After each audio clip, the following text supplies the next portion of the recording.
Did you know that narcissistic abuse doesn't just hurt your feelings? It literally damages your brain. That's not an exaggeration. It's a scientific fact. We often talk about the emotional scars, the broken trust, the shattered self-esteem.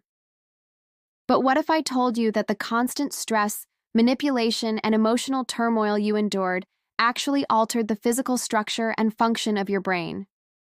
It's a terrifying thought, but understanding this is the first crucial step toward true healing. So, if you've ever felt like you're not the same person you were before the abuse, if you struggle with memory, focus, or feel trapped in a state of constant anxiety, stay with me. Because today, we're going to uncover exactly how this damage happens, what it does to you, and most importantly, how you can begin to heal and reclaim your mind. Let's dive into the science behind it. Your brain is designed to protect you. When you're in danger, your amygdala, the brain's alarm system, fires up, triggering the fight-or-flight response. It floods your body with stress hormones like cortisol and adrenaline. In a normal, healthy situation, this is temporary. The threat passes, and your body returns to a state of calm. But in a relationship with a narcissist, the threat is constant. The gaslighting, the silent treatments, the unpredictable rage, the love bombing followed by devaluation. This cycle keeps your alarm system perpetually switched on. You're living in a state of chronic stress. This prolonged exposure to high levels of cortisol is toxic to your brain. It starts to damage the hippocampus, the part of your brain responsible for learning and memory. This is why many survivors of narcissistic abuse report having brain fog. You might struggle to remember details, dates, or even entire conversations. It's not you being dramatic or making things up, as the narcissist probably told you. It's a genuine neurological impairment caused by the trauma. The hippocampus can actually shrink in size due to this toxic stress. Think about that for a moment. The abuse was so severe that it physically changed a vital part of your brain. At the same time, the amygdala becomes overactive and enlarged. Because it's been on high alert for so long, it gets stuck in that state. This is why you might feel constantly on edge, jumpy, and suffer from extreme anxiety or even panic attacks long after the relationship is over. A car door slamming might send your heart racing. A certain tone of voice might trigger a full-blown emotional flashback. Your brain has been rewired to see danger everywhere, because for a long time, it was. Then there's the prefrontal cortex. This is the CEO of your brain, responsible for decision-making, problem-solving, emotional regulation, and self-awareness. Chronic stress impairs its function. This is why, when you were in the thick of the abuse, you may have found it incredibly difficult to think clearly, make decisions, or see the situation for what it was. The narcissist's manipulation, combined with the neurological impact of the stress they create, literally cripples your ability to reason and act in your own best interest. It's a perfect trap. They create a state of confusion and dependency, making it harder for you to leave. So, you have a shrinking hippocampus affecting your memory, an overactive amygdala creating constant anxiety, and an impaired prefrontal cortex hindering your judgment. This is the devastating neurological cocktail of narcissistic abuse. The effects are profound: complex PTSD, chronic fatigue, depression, difficulty concentrating, and a feeling of being completely disconnected from yourself. You might feel like you've lost your personality, your spark, your very identity. Please hear me when I say this. This is not your fault. This is a physiological injury, just as real as a broken bone. And just like a broken bone, your brain can heal. So, how do we start this healing process? It's a journey that involves the mind, the body, and the soul. The first and most critical step is to go no contact, or, if that's not possible due to shared responsibilities like children, to practice what's known as gray rock.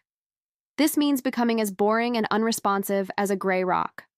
No emotional reactions, no explaining, no defending yourself.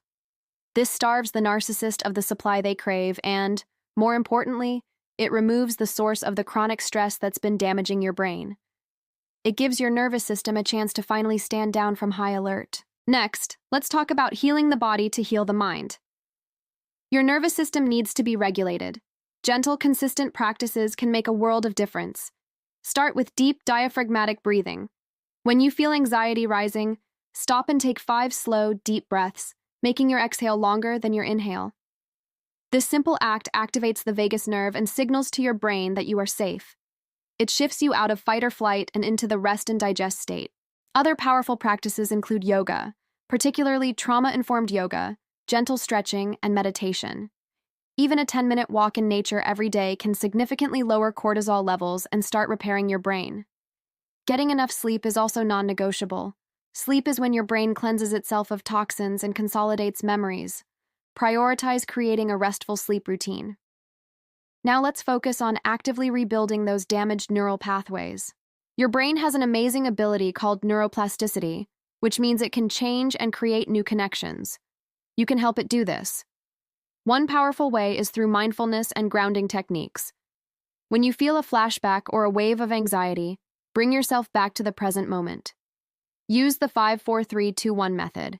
Name 5 things you can see, 4 things you can feel, 3 things you can hear, 2 things you can smell, and 1 thing you can taste. This pulls your brain out of the past trauma and into the safety of the present. Journaling is another incredible tool. Write down everything you went through. This helps your hippocampus process the memories, moving them from the current threat file to the past event file. It helps you make sense of the chaos and validate your own reality. Finally, healing your soul. Narcissistic abuse erodes your sense of self. You need to reconnect with who you are. What did you love to do before the relationship? What brought you joy? Was it painting, hiking, listening to a certain type of music, or spending time with old friends? Start reintroducing those things into your life, even if you don't feel like it at first. Each time you engage in an activity that is authentically you are rebuilding your identity. You are sending a powerful message to your brain and your soul that you are your own person, you have value, and you are in control of your own happiness. Please remember that this is a journey, not a race. There will be good days and bad days. Be patient and compassionate with yourself. The damage didn't happen overnight, and healing won't either. If you can, seeking therapy with a professional who is experienced in narcissistic abuse and trauma is invaluable. They can provide you with targeted strategies like EMDR or somatic experiencing that are specifically designed to heal trauma at a neurological level. You don't have to do this alone. Reaching out for support, whether it's from a therapist, a support group, or trusted friends, is a sign of immense strength. The fact that you are watching this video is a testament to your resilience. You survived.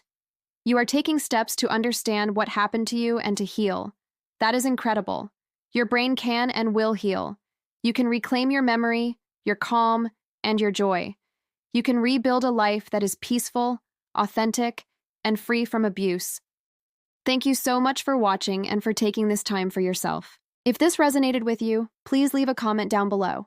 Sharing our experiences is a powerful part of healing. Take good care of yourselves, and I will see you on the healing journey in the next video.